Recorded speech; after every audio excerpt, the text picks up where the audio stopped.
हनी सिंह ने जवाब दिया उन लोगों को जो लड़की का विरोध कर रहे हैं।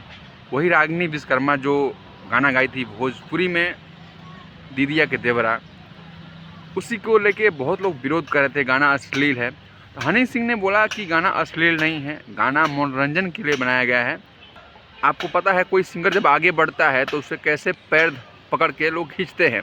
हनी सिंह ने उसी का एग्जाम्पल दिया कि हम भी गए थे बॉलीवुड में तो लोग बोले कि अरे कहाँ से आ गया ये पंजाबी का सिंगर बॉलीवुड में।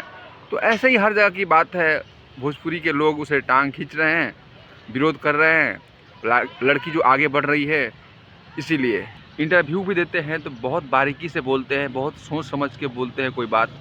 तो हनी सिंह अब एक जिम्मेदार इंसान, प्यार करते हैं, सभी अपने दर्शक को प्यार करते हैं और हर चीज़ों का ध्यान रखते हैं। और हनी सिंह अक्सर ऐसे लड़की को काम देते हैं, चाहे लड़के को काम देते हैं जो बेचारा जीरो से शुरू कर रहा है और बहुत नीचे लेवल का है, उसकी आवाज़ दबी है, उसको काम देते हैं। तो अच्छा लगता है ऐसे टैलेंट को उठाए जो कि जीरो ग्राउंड पे है और उसको मौका नहीं मिल रहा है।